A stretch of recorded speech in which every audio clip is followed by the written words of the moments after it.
समाज के प्रोग्राम में पहुंचते हैं, इनका बहुत बहुत स्वागत था। ताली बजाएं भाई।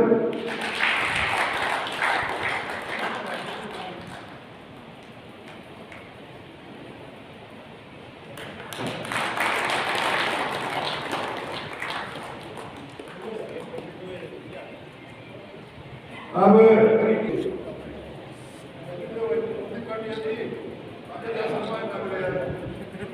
ताली बजाएं भाई।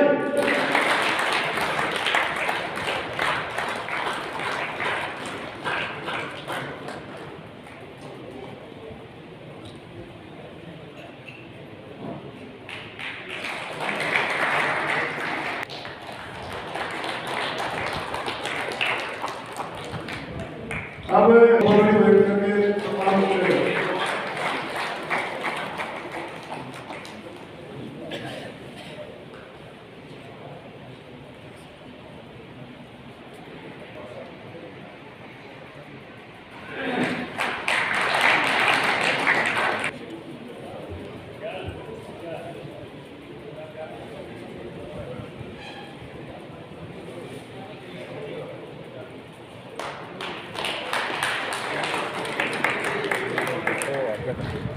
ताली बजा दे भाई।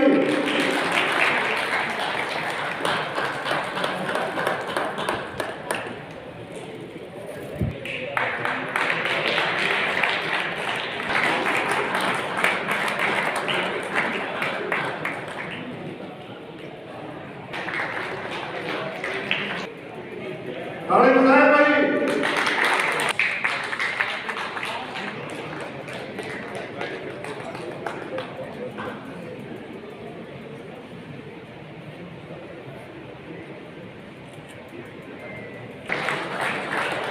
भाई।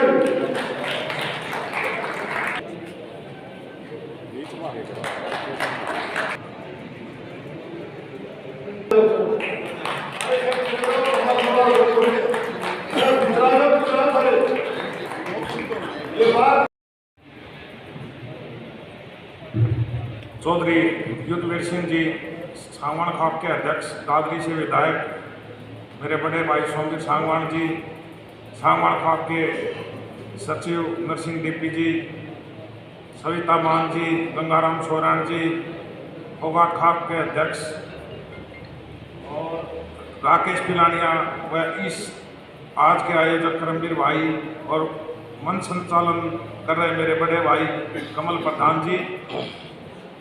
आज हमारे समाज के प्रबुद्ध लोग यहाँ पर आए हुए हैं। मैं सिर्फ 2 मिनट में अपनी छोटी बात है वो बताना चाह रहा हूँ।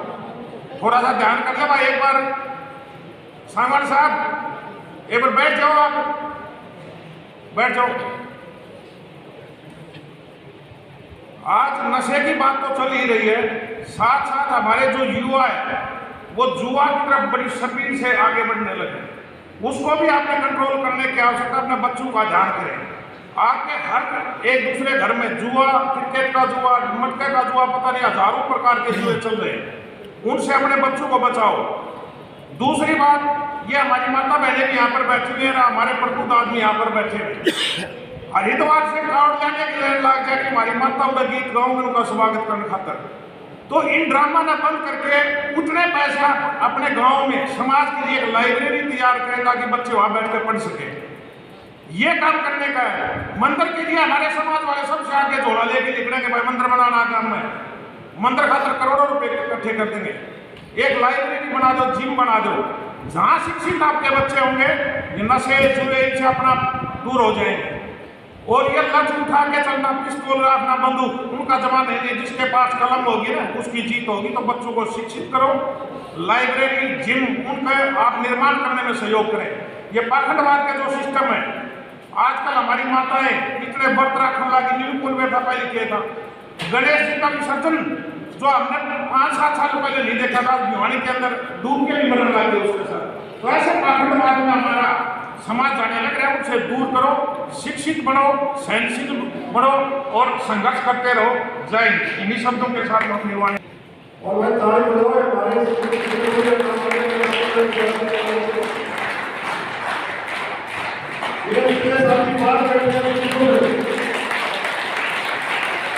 ये बात मुझे कहते हैं अभी जाके संबंध के आसपास होगा थोड़ा मालूम चलिए आता है इतना जाए दरबार बैठे सारे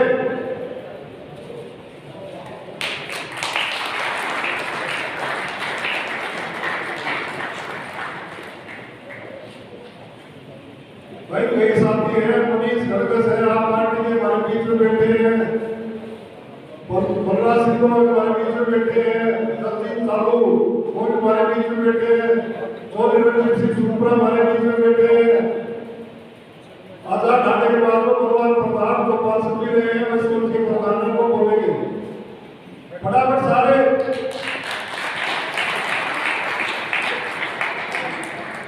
महिला हूँ।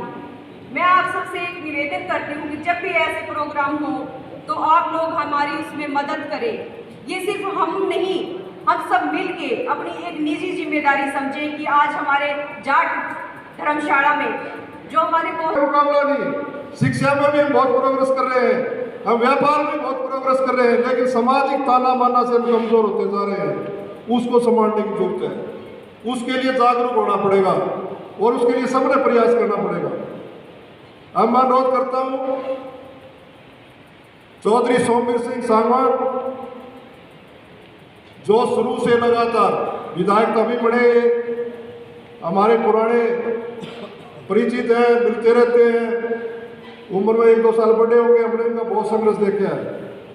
सामाजिक कृतियों के खिलाफ अनेकों बार कापों की मीटिंग बुलाई पूरी इंडिया की और अपना प्रयास कभी इन्हें छोड़ा नहीं। तो हम मानते हैं कि इनका प्रयास जो कर रहे हैं उसका फायदा भी मिले हैं। जैसे डीपी साहब ने बताया कि सांगवान खाप में ये जो 7 दिन कर दिए और भी जो कमियां थी उनको कम करते जा रहे हैं, तो बुराइयां उनको भी कम करते जा रहे हैं। तो ऐसे एक आइडियल सांगवान खाप है, उसके प्रधान हैं और वह विधायक हैं, आए और हमें संबोधित करें, हमारे समाज को बताएं। चौधरी सोमवीर सिंह सांगवान जी।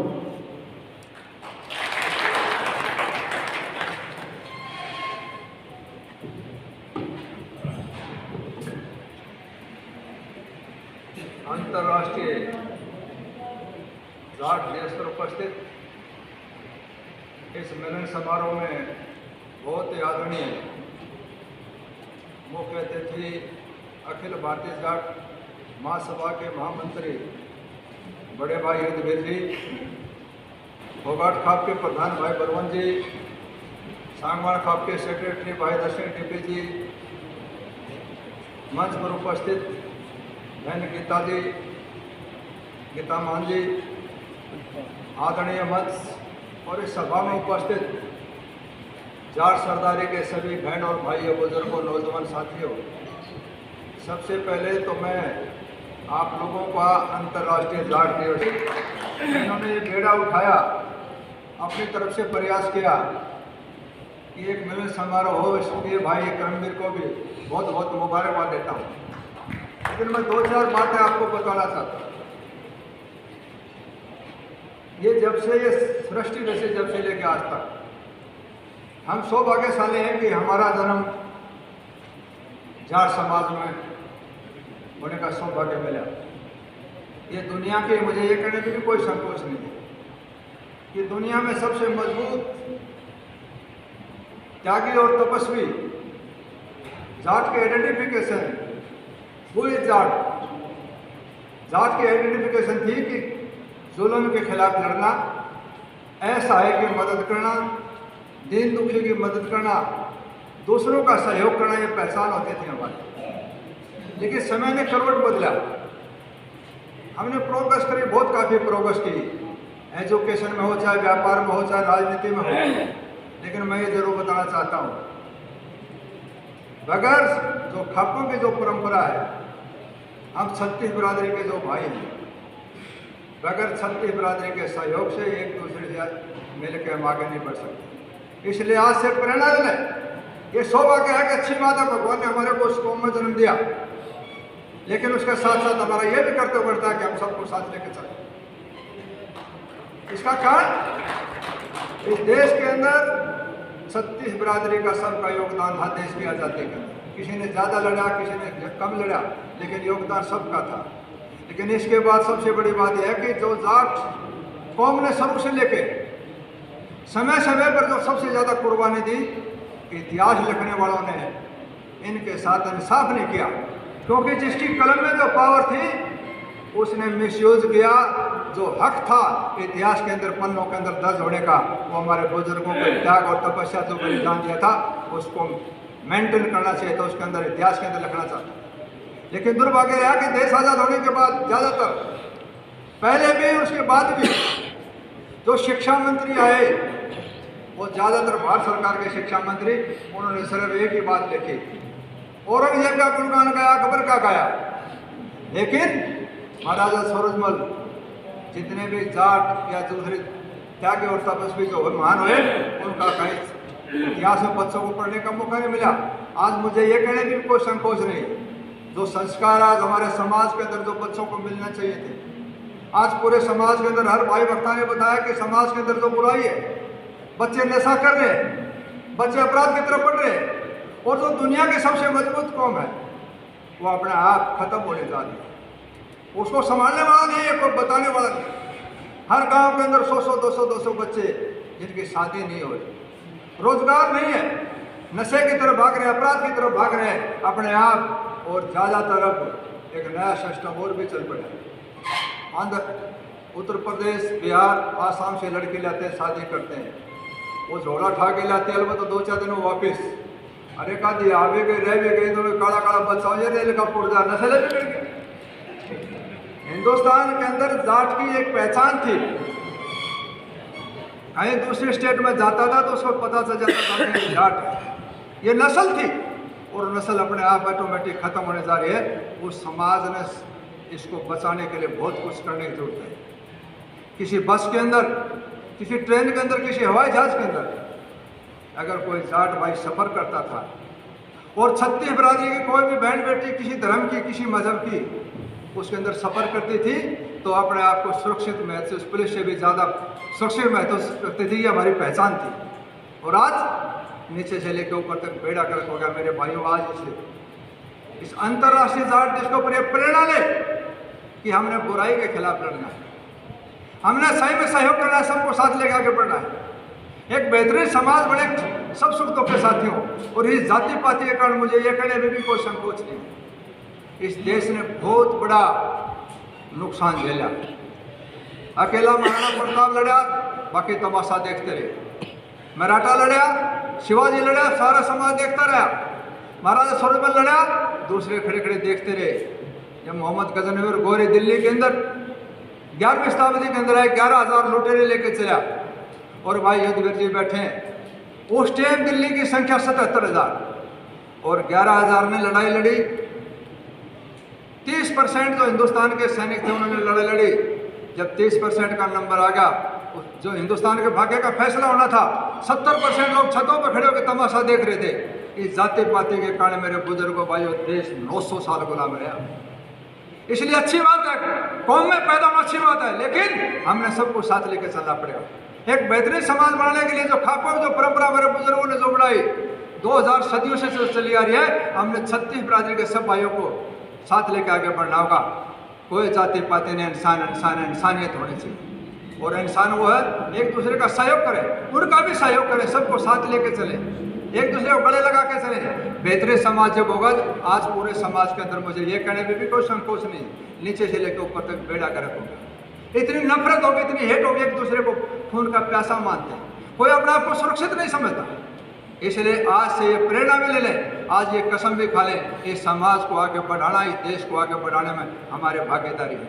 ये जो हमारे बुजुर्गों ने त्याग और तपस्या, जो मूर्ति चारों तरफ आप देख रहे हैं, जिन्होंने कुर्बानी देश और समाज को बढ़ाने के लिए, उसी परंपरा को हमें आगे बढ़ाना पड़ेगा। अपने बच्चों को बुराई से रोकना पड़ेगा, ऐसे बच्चों को तालीम अच्छी शिक्षा देनी पड़ेगी, संस्कार देने पड़ेंगे। आज संस्कार देने वाला कोई नहीं है, न माँ बाप के पास टाइम है, न गुरु के पास टाइम है। सब नीचे से लेकर ऊपर तक पैसे की तरफ भाग रहे हैं। अगर थोड़ी बहुत कमी बेसी रही तो इस मोबाइल में पूरी कर दी। बेड़ा गर्क होकर नीचे से लेकर ऊपर तक अभी भी समाज को जगाने की आप लोगों की जिम्मेदारी है। ये जो बुजुर्ग बैठे हैं पगड़ी वाले, अभी तो थोड़ा बहुत कुछ सिस्टम बचा भी है। अगर यही सिलसिला चला रहा है तो आने वाले टाइम इसका भविष्य क्या होगा कोई नहीं सोच सकता।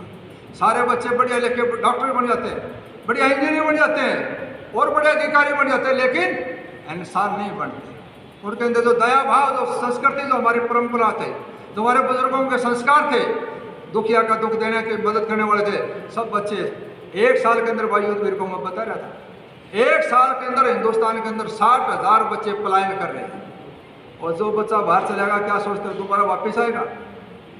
अभी आपने पंचकुला की घटना पढ़ी, मैं आपको बताना चाहता हूँ। एक कर्नल के 2 बच्चे, दोनों बच्चों को ITI टॉप कराया बेंगलोर से। एक बच्चा अमेरिका में सेट हो गया, एक इंग्लैंड के अंदर सेट हो गया। उनकी माताजी बीमार हो गई। कर्नल साहब ने मैसेज दिया कि बेटे आपकी मम्मी बीमार है, आप संभालिए। बड़े वाला लड़का आया, इलाज कराया, कोशिश की, लेकिन कुदरत का नियम आएगा वो जाएगा। उस बुढ़िया ने शरीर छोड़ दिया। शरीर छोड़ने के बाद उसने कर्नल साहब ने कहा कि बेटे आपका छोटा भाई ने पूछा मैसेज दो, फ़ोन करो। बोले पापा मैं करता हूँ। दोबारा फिर दोहराया कर्नल साहब ने, सुबह दाह संस्कार करना है। बोले पापा मेरी बात होगी, हमारा कमिटमेंट होगा, अब की बार वो नहीं आएगा क्योंकि आपके माँ के दाह संस्कार में मैं आ गया, जब आपकी घटना घटेगी तो वो भाई आएगा। कर्नल साहब ने अपनी रस्म अदा करी, दाह संस्कार करने के बाद आए। बोले बेटा एक फैसला आप लोगों ने कर दिया, एक फैसला हमने भी कर दिया, मेरे वाले में उसको आने की जरूरत नहीं पड़ेगी। और सर्विस रिवॉल्वर इंग्लिश लेके अपने सर पर कन पट्टी गला के मेरे बुजुर्गों भाई गोली खाई। अभी 10 दिन पहले अपने अखबार में पढ़ा, IAS लड़का 30-35 करोड़ की प्रॉपर्टी और माँ बाप ने रोटियों के लिए मोहताज होने के लिए आत्महत्या करनी पड़ी। हमारे संस्कार नहीं थे। हमारे संस्कार तो वो थी, हमारी बहन बेटी से छत्ती बराती गाँव में कोई भी थी, वो पढ़े जाती थी, कोई से गाँव में जाते थे, जनेत लेके जाते थे तो उसको 100 रुपये और पत्थर देकर महसूस होता था कि हमारी बहन है। और वो बहन रात का 12 बजे तक इंतजार करती थी कि मेरे भाई पत्थर लेके आएंगे। ये हमारी संस्कृति थी। आज सारा सिस्टम नीचे से लेकर ऊपर तक बेड़ा कर। मेरे बुजुर्गों भाई अगर वाकई में आप चिंतित इस बात के लिए, समाज को आगे बढ़ाने के लिए, तो आज से प्रेरणा जरूर कसम खा लें, इस बुराई को रोकना पड़ेगा। बच्चों को अच्छे संस्कार देने पड़ेंगे। सिर्फ पैसे की तरफ भाजते हैं। बच्चे भी कहते हैं, पापा भी कहता है व्हाट इज योर पैकेज, आपकी तनख्वाह क्या मिल रही है, उससे नारा कोई जकरा नहीं है। वो हमने उसको शकाया क्या, ये है ज़रूरी। तो मैं तो यही कहना चाहता हूँ, मैं उन नौजवान साथियों का और तमाम बहन और भाइयों का, आप लोगों का भी शुक्रगुजार हूँ कि आपने इस प्रकार का आयोजन किया। लेकिन इस आयोजन के साथ साथ आज से ये प्रेरणा जरूर लेके जाएं। एक बेहतरीन समाज जब बनेगा जब हम छत्तीस बरादरी के सब भाई साथ मिलकर आगे बढ़ेंगे, देश आगे बढ़ेगा। भारत पुणे विश्वगुरु बने, भारत पुणे सोने की चिड़िया बने। वही संस्कार, वही तालीम, तो एक दूसरे का मान सम्मान। हमारे गांव की छत्तीस बरादरी के हमारी बहन बेटे, ये हमारे गोद की बहन बेटी है, उस वृद्धि के अंदर आने वाले सबको हम बहन की नज़र से देखेंगे, सबको आगे लेकर बढ़ेंगे, इस बुराई को रोकेंगे। जब बेहतरीन समाज बनेगा देश आगे बढ़ेगा। इसलिए तमाम भाइयों का आयोजन करता हूँ और इस सरदारी का पुणे तहे दिल से आभार प्रकट करता हूँ। धन्यवाद। जय हिंद, जय जय।